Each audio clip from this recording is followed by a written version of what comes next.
Assalamualaikum warahmatullahi wabarakatuh. Salam rahayu untuk sedulur sahabat beriman dimanapun berada. Semoga hari ini selalu dilimpahkan berkah,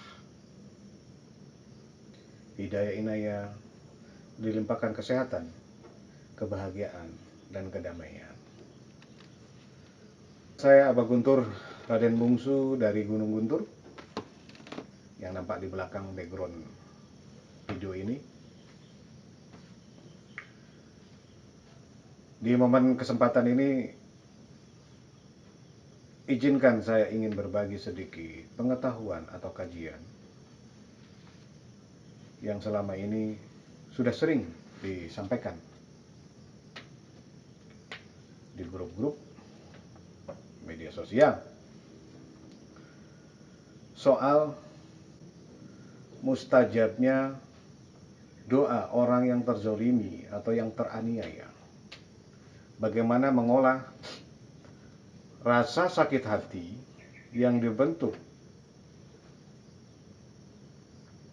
dari orang lain, entah itu dalam bentuk hujatan, fitnahan, cacian, dan sebagainya, yang berefek kepada seseorang, hati seseorang, yang membuat akhirnya frustasi, kecewa, putus asa, dan penyesalan yang sangat dalam. Di momen kesempatan ini, insya Allah akan saya jabarkan bagaimana mengolah energi sakit hati menjadi nikmat hati, menjadi sebuah kekuatan energi yang sangat positif untuk kehidupan kita. Maka sebagaimana juga sudah disampaikan, orang-orang yang teraniaya, orang-orang yang terzolimi, tidak ada jarak dengan Tuhannya, dengan Allah. Arti kalimat tersebut artinya jika kita tahu kuncinya. Namun yang terjadi, begitu banyak masih orang yang masih awam bagaimana efek dari sakit hati dalam bentuk cacian, hujatan, fitnahan seseorang terhadap kita menjadi sebuah energi doa atau munajat riyadoh kita itu mustajab. Jika tahu kuncinya. Namun yang terjadi pada saat kita mengalami sakit hati, dihujat, difitnah, ya, didolimi sama seseorang yang akhirnya membuat kita menangis, sedih, kecewa, sakit hati, tidak menghasilkan manfaat apapun, bahkan kecenderungan yang terjadi di banyak kalangan jika menghadapi atau mendapatkan sebuah cacian, hujatan, makian dari seseorang, dia akan membentengi diri, dia akan melakukan sebuah defense.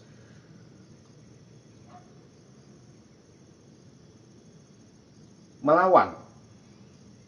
Kita contoh difitnah atau kita dihujat, dicaci maki oleh seseorang dalam bentuk lisan, tulisan, maupun perbuatan yang sifatnya membuat hati kita tidak senang, hati kita tidak enak, hati kita menjadi sakit. Terkadang orang melakukan kesalahan satu kali, kita membalas mungkin beberapa kali. Nah, bagaimana mengolah energi sakit hati dari seseorang yang mengena kepada kita, ke diri kita, dalam bentuk tulisan, ucapan, maupun tindakan perbuatan seseorang, menjadi sebuah energi yang sangat positif, menjadi sebuah energi yang sangat besar, yang membantu di dalam membangun sebuah cita-cita kehidupan kita. Di sini insya Allah akan saya jelaskan. Agar kita sebagai muslim, kita sebagai manusia yang memiliki kemuliaan, keagungan, rasa kemanusiaan yang begitu tinggi.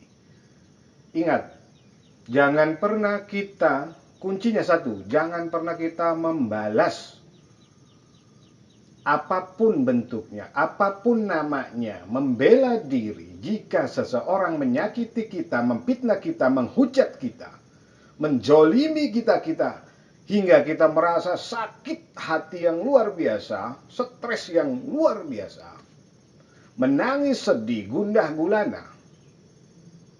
Agar energi rasa sakit itu menjadi nikmat hati, menjadi sebuah kekuatan yang luar biasa untuk membantu cita-cita kita. Caranya, kita diamkan rasa sakit hati dari seseorang. Kita diamkan, kita aminkan apapun bentuk ucapan yang membuat kita sakit hati. Apapun, kita aminkan. Jangan kita bicarakan ke orang lain. Jangan kita melawan. Sesungguhnya kalau kita betul-betul belajar keilahian atau ketauhidan, kita sebagai agama, pemeluk agama, rasa sakit tersebut, rasa sakit hati tersebut, kita olah menjadi sebuah cause effect, energi yang luar biasa. Dengan syarat tidak kita ungkapkan, tidak kita bicarakan, tidak berkeluh kesah. Sebagaimana telah dijelaskan di awal, orang yang terzolimi, orang yang teraniaya, tidak ada jarak dirinya dengan Tuhan, tidak ada jarak dirinya dengan Allah. Jika dia sabar, dia ikhlas menerima semua rasa sakit hati tersebut yang dilakukan oleh seseorang. Ingat, menerima dengan ikhlas dan tulus rasa sakit hati yang dilakukan oleh seseorang ke dalam diri kita.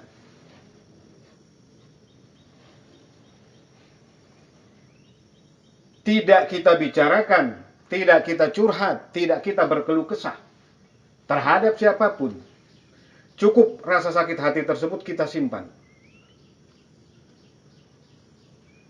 Kita simpan. Sedih, gundah gulana, gelisah, resah, frustasi, stres. Cukup kita simpan. Kalau kita sebagai muslim, ambil wudhu, ambil air wudhu, lakukan sholat sunat 2 rakaat. Jadi artinya, kita simpan rasa sakit hati tersebut yang luar biasa, yang terkadang membuat kita menjadi labil, menangis. Jangan kita melakukan perlawanan. Jangan. Cukup kita aminkan, kita tulus ikhlas. Karena sesungguhnya, jika kita tahu dan sadar, sering kita melakukan sebuah doa, ritual doa, yaitu ibadah yang istiqomah sepanjang hari, sepanjang masa, sepanjang hari, minggu, bulan, mungkin tahunan. Yang terkadang kita berdoa, doa kita, ya Allah, kenapa? Ya Tuhanku, kenapa doaku tidak lekas Engkau kabulkan? Ya Allah, ya Tuhanku, kenapa hajatku tidak lekas Engkau wujudkan? Mungkin kita sering berpikir seperti itu. Tetapi orang yang mengalami rasa sakit hati, dihujat, dizolimi, difitnah, dicaci maki setiap hari, dan kita ikhlas tidak melakukan sebuah perlawanan, kita defense, kita sabar, kita ikhlas, kita tulus menerima apapun itu bentuknya rasa sakit hati dari orang lain, khasiatnya, energinya sungguh luar biasa. Subhanallah. Allahu Akbar. Contoh, mungkin saudara sedulur beriman semua tahu, pasti saya sendiri pun yakin semua akan tahu bagaimana angin yang ringan, angin yang kosong dimasukkan, dipekatkan di dalam sebuah tabung hidrolik, dimasukkan ke dalam sebuah tabung hidrolik, lalu kuncinya kita tutup, kita rapat, kita kunci. Maka dia, hidrolik, yang hanya isinya angin, yang ringan, enteng tersebut, kita angkat, dia akan bisa mengangkat beban seberat apapun. Bisa mengangkat beban yang berat sekali. Hanya dari angin. Kita kunci rapat. Kita kompak. Maka beban berat besi atau mobil yang beratnya tonan, ratusan atau ribuan kilogram itu bisa terangkat. Jika dikunci anginnya. Tetapi sebaliknya, jika angin hidrolik daripada pengangkat beban tersebut, anginnya kita buka, kuncinya, lubangnya kita buka, tidak kita kencangkan. Jangankan bisa mengangkat beban berat puluhan ton, bahkan ratusan ton. Mengangkat beban berat bobotnya saja tidak bisa. Karena apa? Begitu dikompak bocor. Anginnya kembali lagi, dia tidak akan naik ke atas mengangkat. Begitupun rasa sakit hati. Begitupun kecewanya kita. Hasil olah ucapan, perbuatan, tindakan seseorang yang membuat kita menangis, yang membuat kita frustasi, yang membuat kita kecewa, yang membuat kita sakit hati yang sangat dalam. Itu akan bisa mengangkat derajat kita, membantu doa-doa kita, mewujudkan hajat niat kebaikan hidup kita jika tidak kita bicarakan kepada siapapun. Cukup kita bicara sujud, berdoa kepada Tuhan, kepada Allah. Dikunci rapat-rapat. Jangan begitu kita diomongin sama orang lain, begitu kita dicaci maki sama orang lain, dihujat sama orang lain, kita ngomong ke teman, kita ngomong ke sahabat, kita ngomong ke keluarga.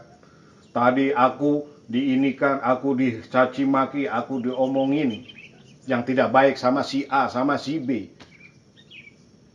Akhirnya membentuk sebuah opini.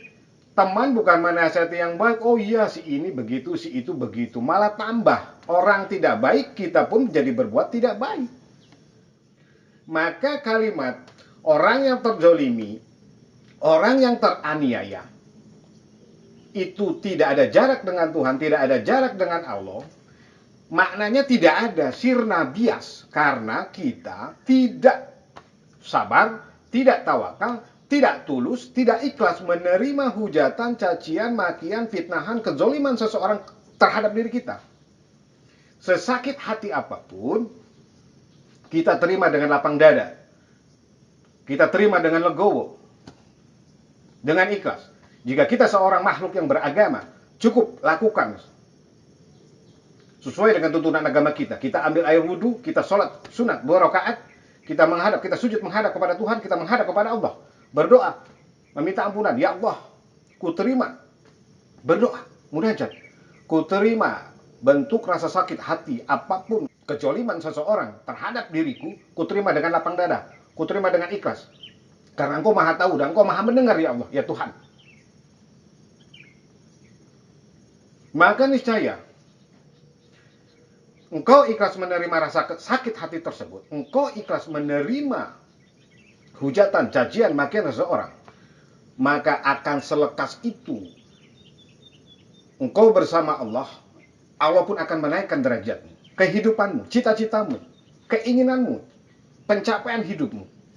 Engkau akan dinaikkan ke titik derajat tertinggi. Dengan catatan tersebut, tidak membalas, tidak melayani, tidak melawan bentuk rasa sakit hati apapun dari seseorang, bentuk kezoliman, fitnahan, caci maki, hujatan, tidak melakukan pembelaan, berserah diri. Kalau kita sebagai seorang individu atau makhluk yang beriman, serahkan semuanya kepada yang di atas, serahkan semuanya kepada Allah. Allah maha tahu, Allah maha melihat, Allah maha mendengar. Serahkan, maka dirimu niscaya akan seperti angin yang dimasukkan ke dalam tabung hidrolik, dikunci rapat-rapat, maka engkau akan bisa mengangkat dirimu, engkau akan bisa mengangkat, membantu orang lain. Itu kuncinya. Jangan sampai kita berlaku yang sama. Orang tidak baik menghujat kita, mencaci maki kita, wah kita juga sama membalas yang sama. Tindakannya, ucapannya, makanya antara kita dengan orang lain tidak ada bedanya. Setan dilawan dengan sifat setan. Maka diri kita, kualitas akhlak kita sebagai manusia yang memiliki rasa nurani, hati sanubari, keagungan, kemuliaan hidup sebagai manusia yang dianugerahi akal pikiran, hati sanubari, juga rasa kemanusiaan yang tinggi, tidak beda sama dengan orang yang melakukan kezaliman tersebut. Ini kunci. Makanya kenapa kalau sering Abah katakan kepada anak-anak, bersyukurlah, berterima kasihlah jika banyak orang yang membencimu, membicarakanmu yang tidak baik, membicarakan aib-aibmu, membicarakan kejelekan-kejelekanmu. Jangan pernah engkau melawan, jangan pernah engkau membantah, jangan engkau pernah melakukan hal yang sama. Karena sesungguhnya kualitas kita tidak akan beda sama dengan orang tersebut. Nah, bagaimana supaya agar kalimat tersebut, orang yang terzolimi, orang yang teraniaya, tidak ada jarak dengan Allah, tidak ada jarak dengan Tuhannya, dan doanya mustajab. Engkau lakukan, kita lakukan. Sabar, ikhlas menerima hujatan, fitnahan, cacian, kedoliman seseorang terhadap diri kita. Tidak bicara kepada siapapun, tidak melawan, kita serahkan semuanya kepada yang di atas. Maka niscaya, sebagaimana tadi Abah gambarkan, hidrolik, angin yang dimasukkan, dipekatkan di dalam hidrolik, dikunci, maka kita akan bisa mengangkat derajat kita, kehidupan kita, lahir dan batin. Begitu juga kita akan bisa mengangkat derajat orang lain. Bagaimana mengolah rasa sakit hati menjadi sebuah energi yang sangat luar biasa, yang akhirnya membantu mewujudkan keinginan-keinginan hidup kita. Bersyukurlah, berterima kasihlah kepada seseorang. Di dalam hati engkau ucapkan, di dalam hati kita ucapkan, alhamdulillah ya Allah, ternyata masih ada orang yang sayang terhadap diriku, meskipun ucapannya tidak seperti yang aku harapkan. Kita harus banyak berterima kasih. Fitnahan, kezoliman, cacian, hujatan, dan lain, kita harus berterima kasih. Dan harus banyak berterima kasih. Abah katakan, maka sesungguhnya engkau telah diberikan sebuah berkah. Sakit hati menjadi nikmat hati. Jangan kita hanya bersyukur, berterima kasih itu kalau mendapatkan sesuatu yang sifatnya menggembirakan hati, menggembirakan pikiran. Sakit hati pun adalah juga semua berkah. Sebuah berkah sakit hati dari seseorang, kita kelola. Caranya seperti itu konsepnya. Seperti angin yang dimasukkan di dalam tabung hidrolik, dikunci rapat-rapat, tidak bicarakan kepada orang lain, kita tidak membalas, kita tidak melakukan hal yang sama, kebencian apapun. Maka di saya, engkau bisa mengangkat derajat dirimu, kehidupanmu, keluargamu, dan bisa membantu mengangkat derajat orang lain. Itu kunci. Arti daripada orang yang terzolimi, tidak ada jarak dirinya dengan Allah. Doanya mustajab jika melakukan kunci yang tadi Abah uraikan. Begitupun juga kita mengolah rasa sakit hati. Kalau kita banyak keinginan hidup, kita begitu besar cita-cita kehidupan kita, lakukan. Mengolah rasa sakit hati menjadi nikmat hati. Doa kita jadi munajat. Karena Allah bersama orang-orang yang terzolimi. Allah tidak terjarak dengan orang-orang yang teraniaya. Jika kita tahu kuncinya, mengolah rasa sakit hati tersebut menjadi sebuah power, energi yang luar biasa, membantu kehidupan kita, lahir batin, dunia akhirat. Barakallah. Demikian Abah cukupkan sampai di sini. Kajian mengolah rasa sakit hati menjadi nikmat hati. Akhirul kalam, mohon maaf jika ada salah kata, lisan yang kurang bisa dipahami atau menyakiti perasaan seseorang atau menyentuh, menyinggung hati seseorang dari lubuk hati yang terdalam, dari ujung kaki sampai ujung rambut. Abah secara pribadi memohonkan maaf. Karena di sini kita sedang sama-sama belajar, berhijrah menjadi lebih baik, lahir dan batin. Demikian akhirul kalam. Assalamualaikum warahmatullahi taala wabarakatuh. Salam Rahayu.